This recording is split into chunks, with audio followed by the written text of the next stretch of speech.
할렐루야. 오늘도 함께 하신 주님을 찬양합니다. 오늘 같이 나눌 하나님의 말씀 에스라서 9장 9절로 15절까지의 말씀을 통하여 긍휼과 배신이란 제목으로 같이 나누기를 원합니다. 에스라는 이제 포로 귀환하였던 공동체가 비록 조상들의 죄를 반복해서 저질렀지만 자기 백성에게 의로우신 하나님이 은혜를 베풀어 주실 것이란 희망을 품고 회개 기도하는 내용이 오늘 본문의 내용입니다. 그 내용의 말씀 한 절 한 절씩 같이 읽으며 같이 나누기를 원합니다. 먼저 9절부터 12절까지의 말씀입니다. 우리가 비록 노예가 되어 싸우나 우리 하나님이 우리를 그 종살이하는 중에 버려두지 아니하시고 바사 왕들 앞에서 우리가 불쌍히 여김을 입고 소생하여 우리 하나님의 성전을 세우게 하시며 그 무너진 것을 수리하게 하시며 유다와 예루살렘에서 우리에게 물타리를 주셨나이다. 우리 하나님이여 이렇게 하신 후에도 우리가 주의 계명을 저버려 싸우니 이제 무슨 말씀을 하오리까? 전에 주께서 주의 종 선지자들에게 명령하여 이르시되 너희가 가서 얻으려 하는 땅은 더러운 땅이니 이는 이방 백성들이 더럽고 가증한 일을 행하여 이 끝에서 저 끝까지 그 더러움으로 채웠음이라. 그런즉 너희 여자들을 그들의 아들들에게 주지 말고 그들의 딸들을 너희 아들들을 위하여 데려오지 말며 그들을 위하여 평화와 행복을 영원히 구하지 말라.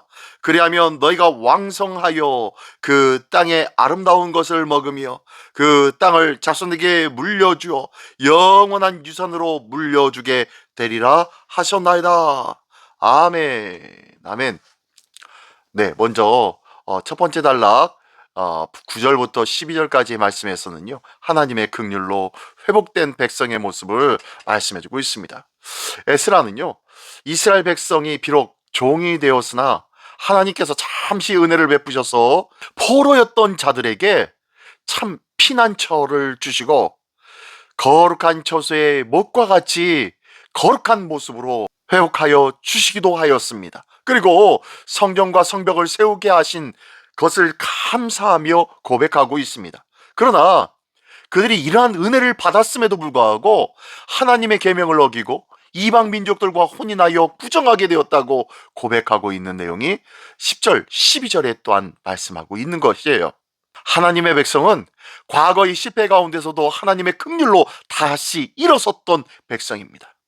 그러나 그 회복은 은혜의 결과이지 죄에 대한 면죄부가 아니었다는 것을 기억해야 합니다. 하나님께서 주신 그 목같이 거룩함에 고정될 수 있었던 그 은혜는 우리의 삶이 세상과 타협하지 않고 거룩함으로 세워지기를 위한 하나님의 기회였다는 것이에요. 오늘날 우리에게도 하나님의 은혜로 신앙의 자리를 회복했지만 세상의 가치와 끝없이 타협하지 않고 거룩한 분리된 삶을 유지해야 된다는 것을 기억하시기 바랍니다. 하나님의 성전, 즉 교회 공동체와 우리 각 가정은 주님께서 다시 세워주신 은혜의 가정이요 교회인 줄 믿으시기 바랍니다.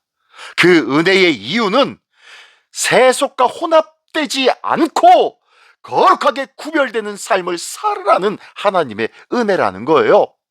이 거룩한 사명을 기쁨으로 감당할 수 있는 우리 모두가 되기를 원합니다.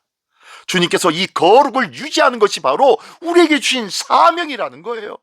이 귀한 사명의 주인공 되시기를 예수님의 이름으로 축원합니다. 네, 계속해서 13절로 15절까지의 말씀입니다.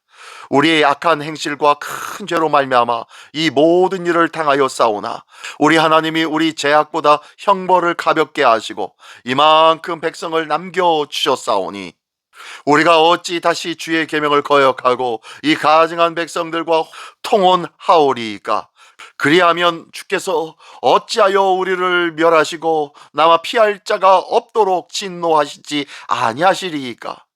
이스라엘의 하나님 여호와여, 주는 의로우시니 우리가 남아 피한 것이 오늘날과 같사옵거늘 도리어 주께 범죄하여 싸우니 이로 말미암아 주 앞에 한 사람도 감히 서지 못하겠나이다 하니라. 아멘. 아멘. 네, 두 번째 단락에서는요, 죄의 자각과 하나님의 공의 앞에서는 겸손한 모습을 볼 수가 있습니다. 에스라는 이스라엘이 과거의 죄로 충분히 멸망당할 만하였지만, 그러나 하나님께서 그보다 적게 벌하셨다고 고백하고 있습니다. 그럼에도 불구하고 이 이스라엘 백성은 여전히 동일한 죄를 반복하는 것은 하나님의 진노를 자초하고 있는 일이라고 탄식하고 있는 것이에요. 마지막으로 그는 우리가 주 앞에서 어떻게 서리까 라면서 죄인된 자신과 백성을 대신해서 하나님의 공의 앞에 엎드리고 있는 모습입니다. 그렇습니다. 회개는 단순한 감정의 표현이 아니라 하나님의 공의 앞에서 자신을 바라보는 겸손한 태도라는 거예요. 하나님의 징계조차 우리를 멸망시키려는 것이 아니라 회복으로 이끄시는 사랑과 은혜의 손길임을 깨달아야 하는 것입니다. 죄를 반복하는 것은 하나님의 은혜를 헛되이 하는 행위이지요.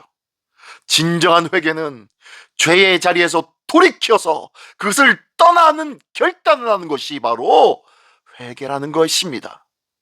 오늘도 주님 앞에 온전한 회개의 모습이 우리 모두에게 있기를 원합니다. 우리가 하나님의 은혜를 반복적으로 배반하는 그런 연약함 속에서도 여전히, 그럼에도 불구하고 여전히 우리를 기다려주시고 지켜주시는 주님께 우리는 나아가야 할 줄 믿습니다. 주여, 주여 우리가 어떻게 주 앞에 서리까? 라고 고백하는 이 에스라의 고백처럼, 이 고백은 단순한 절망이 아니라 하나님의 긍휼 앞에 다시 서는 믿음의 시작을 알리는 회개의 선포였다는 거예요. 이 거룩한 회개의 선포가 우리 주님 앞에 있기를 예수님의 이름으로 축원합니다. 기도하겠습니다. 주님, 우리의 죄와 허물을 용서하여 주시옵소서. 은혜로 다시 세워주신 자리에서 세상과 타협하지 않게 하여 주시고, 오직 주의 공의 앞에 겸손히 있어서 거룩함을 지켜나갈 줄 아는 믿음의 사람 되게 하여 주시옵소서.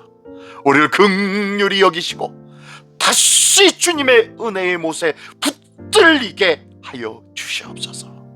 모든 것 주님께 의탁드리오며 예수 그리스도의 이름으로 기도드리옵나이다. 아멘.